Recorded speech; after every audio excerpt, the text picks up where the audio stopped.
Halo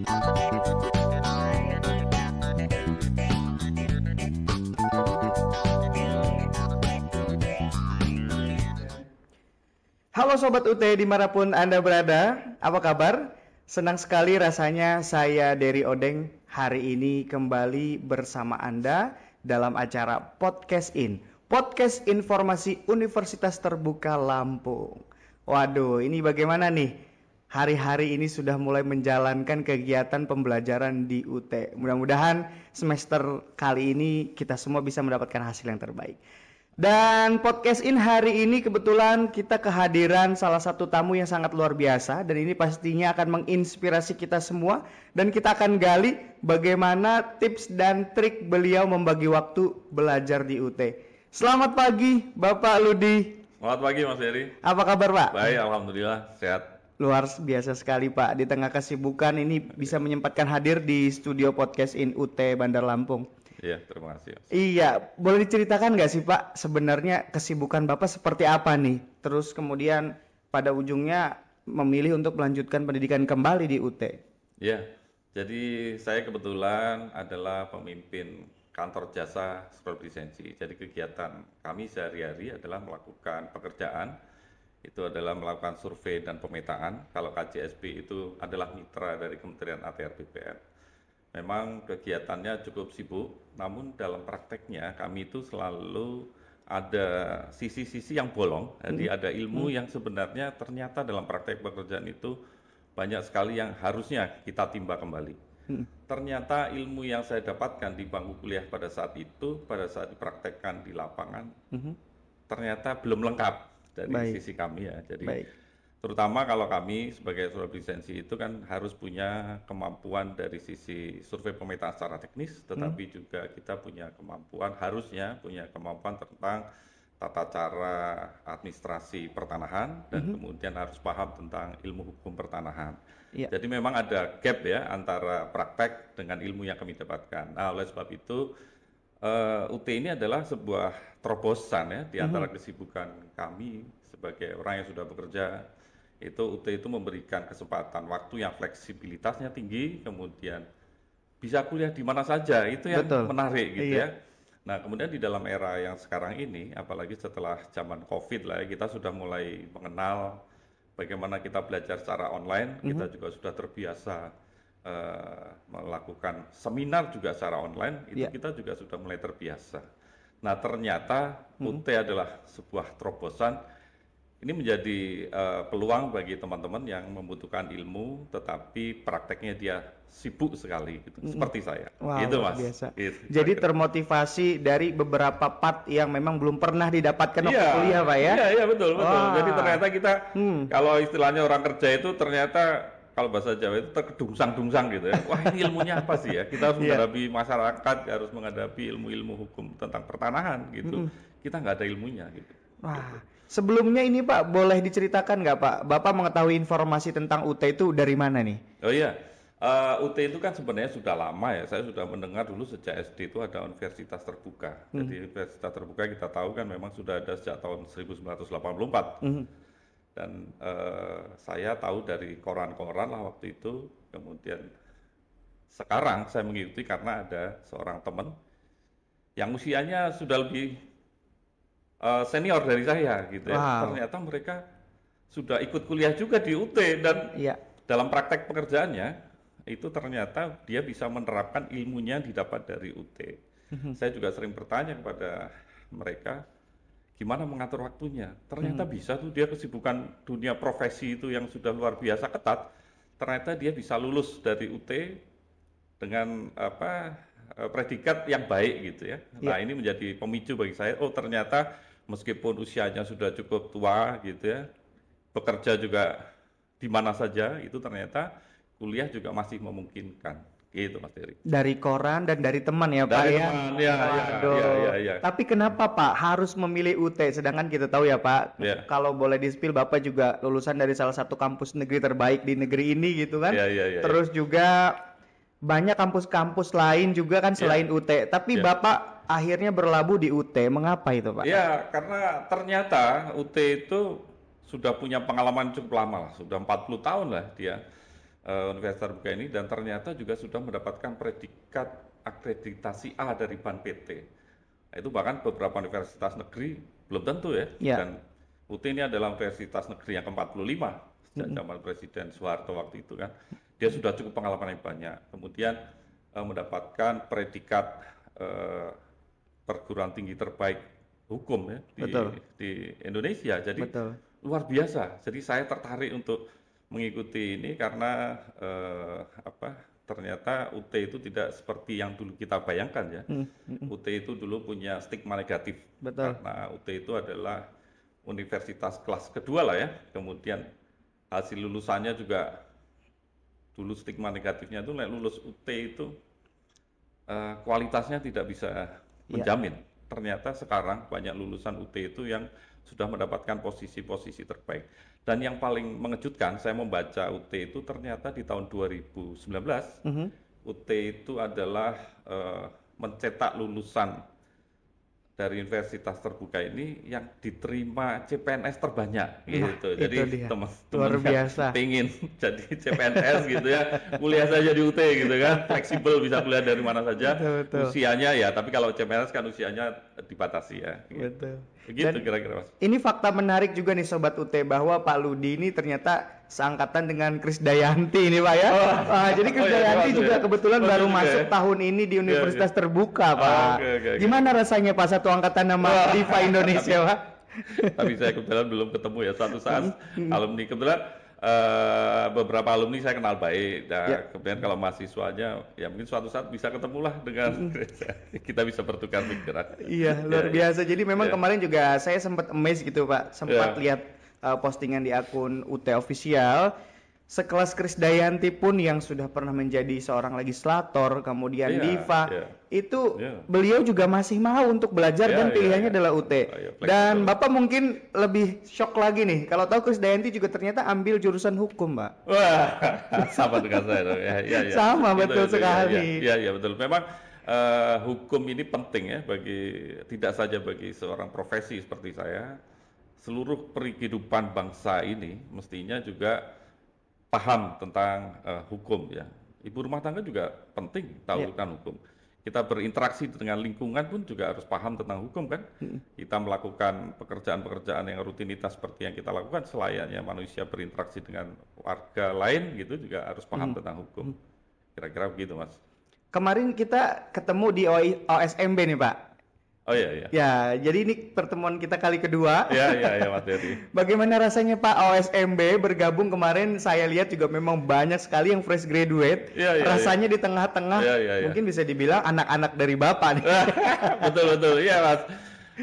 Ini memberikan motivasi juga ya. Jadi semangat belajar itu bisa termotivasi juga karena teman-teman yang muda-muda yang masih semangat luar biasa itu, ya yang tua-tua seperti saya ini tentu saja nggak mau kalah lah ya dengan teman-teman yang masih muda, sehingga itu makin menambah saya punya keyakinan untuk ikut serta di dalam kegiatan ini gitu. Wah, seru sekali ya Pak ya. Jadi sempat kemarin jadi pusat perhatian nih Bapak. Oh ya?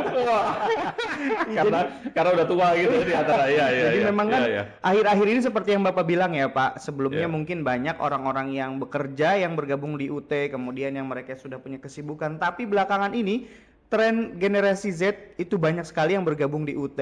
Melihat fenomena itu Pak, bagaimana sih Pak Bapak melihatnya Pak? Ya, ini menarik karena generasi Gen Z gitu ya. Gen Z itu sekarang punya kesibukan yang luar biasa, terutama gadget.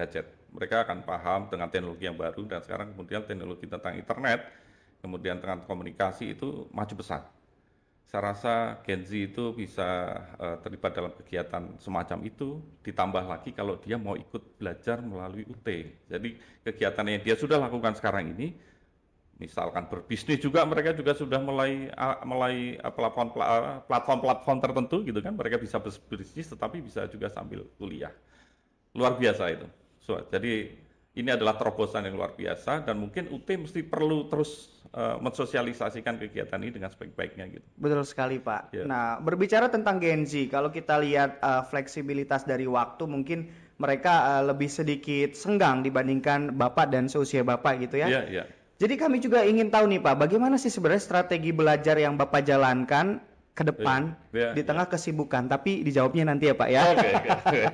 Biar nanti Sobat UT Iya. penasaran dulu jawabannya Iya. dan strategi belajar dari Pak Ludi seperti Iya, apa. iya. Untuk itu Sobat UT jangan kemana-mana, tetap bersama kami di Podcast Informasi Universitas Terbuka Bandar Lampung.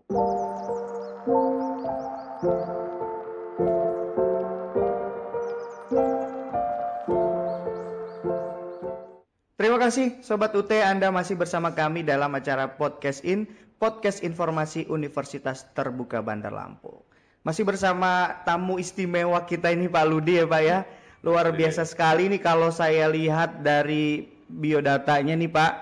Bapak ini dulunya adalah lulusan dari sarjana teknik nih Pak. Kemudian sekarang ambil jurusan ilmu hukum. Ditambah lagi ini mungkin menurut Bapak ini adalah sesuatu yang baru, kuliah dengan menggunakan sistem full online dan jarak jauh. Strategi belajar yang Bapak terapkan ke depan seperti apa Pak? Oh iya, jadi saya biasanya ada waktu-waktu luang itu di antara waktu setelah subuh gitu ya, dengan waktu bekerja. Jadi kira-kira setelah subuh itu saya mulailah membuka-buka halaman MyUT gitu. Jadi saya lihat tugas-tugas saya ini mau apa, kemudian pagi hari ini juga sudah saya buka tutorial online-nya gitu. Dan itu saya rasa karena tuton itu diberi waktu kira-kira waktu selama 2 minggu, saya punya keyakinan bahwa saya akan bisa mengikutinya dengan baik. Karena tinggal mengurangi waktu-waktu bermain lah, kira-kira gitu ya.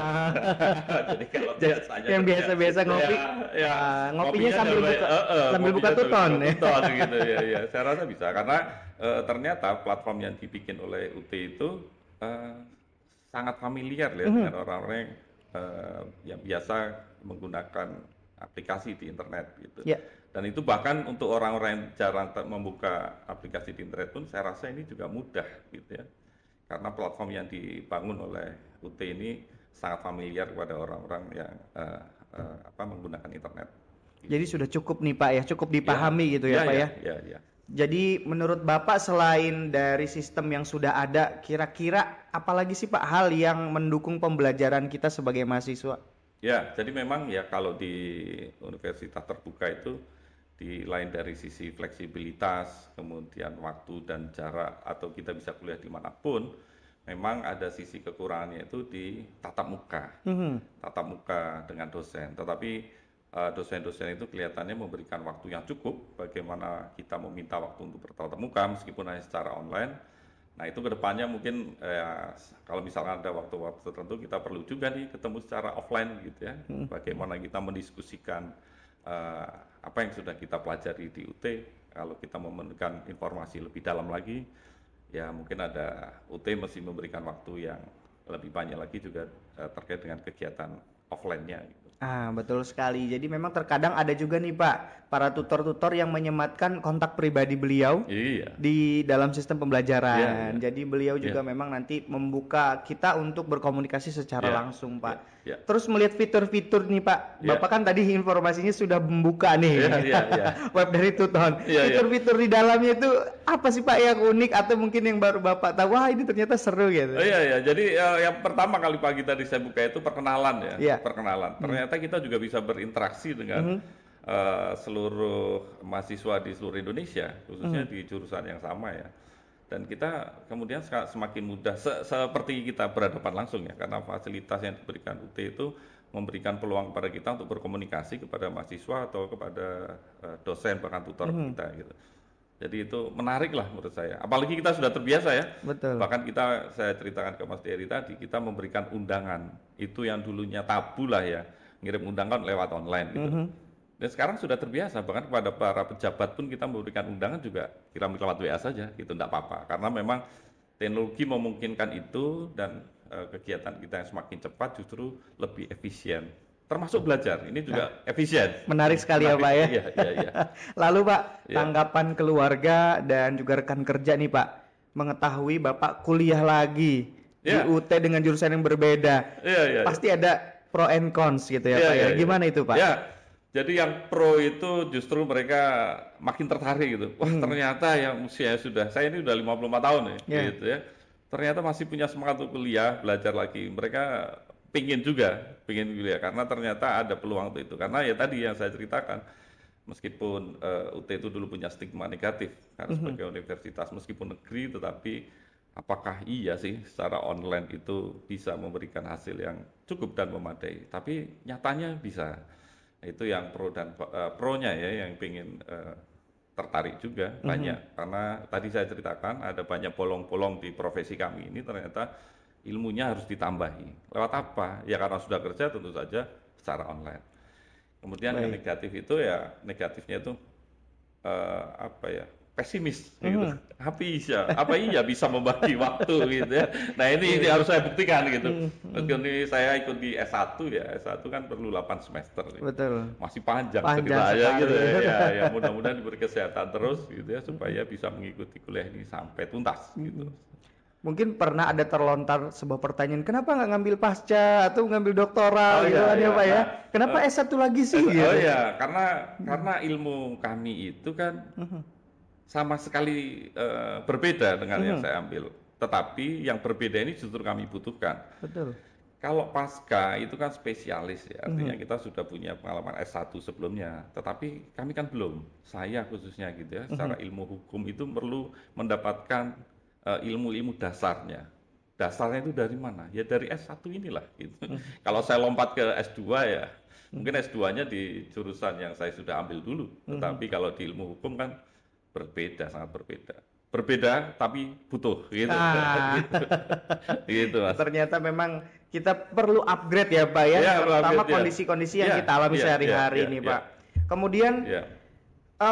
harapan Bapak nih setelah nanti menyelesaikan pendidikan di Ya. universitas terbuka Ya. itu seperti Ya. apa Pak? Iya. Jadi kalau kebanyakan dari teman-teman yang ikut kuliah itu kan harapannya mendapatkan ijazah gitu. Kalau saya mendapatkan ilmu gitu ya, di dalam proses belajar mengajar ini, bahkan saya mungkin bisa berkonsultasi langsung dengan tutor, dengan dosen terkait dengan pekerjaan yang sedang saya dalami. Saya bisa berkonsultasi lah gitu ya. Daripada saya harus berkonsultasi hukum kepada ini, lebih baik dengan dosennya sambil belajar gitu kan. Betul. Begitu. Jadi sangat menarik lah gitu Mas. Iya, jadi mungkin kalau sebelumnya ada opsi untuk bergabung atau meminta saran dari para konsultan, kalau sekarang opsinya kita sendiri Pak. Iya. Kita sendiri aja deh kuliah di UT gitu. Kan begini ya, kalau kita biasanya learning by doing gitu ya, belajar dari pengalaman yang ada. Kalau kita terantuk batu langsung bisa nanya kepada dosen, langsung bisa buka buku gitu kan. Betul.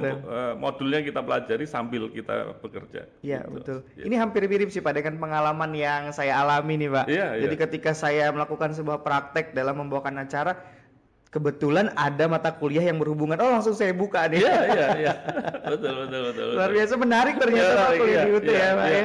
Iya. Nah terakhir Pak, apa sih Pak pesan yang mau Bapak sampaikan kepada masyarakat dan seluruh mahasiswa UT yang ada di luar sana? Silakan Pak. Ya, oke teman-teman yang baik yang belum mengikuti kegiatan di Universitas Terbuka ataupun yang sedang melakukan kegiatan ini adalah kesempatan emas gitu ya. Selain UT ini adalah memiliki fleksibilitas yang tinggi, kita bisa kuliah di mana saja.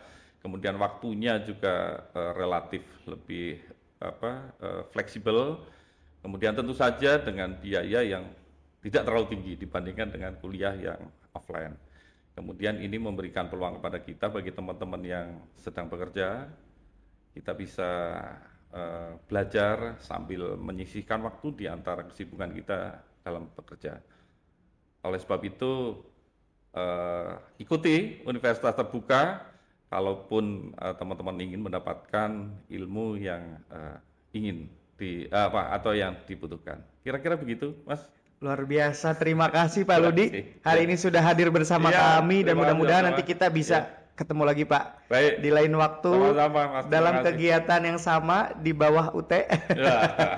Dan sukses selalu Pak untuk tutonnya Pak ya. Ya, mudah-mudahan kita lulus ya. Baik, amin. Iya. Sobat UT, terima kasih sudah menyaksikan podcast in edisi hari ini. Jangan lupa untuk ikuti terus seluruh informasi dan kegiatan UT Bandar Lampung melalui media sosial Instagram, TikTok, dan juga YouTube channel dari Universitas Terbuka Lampung.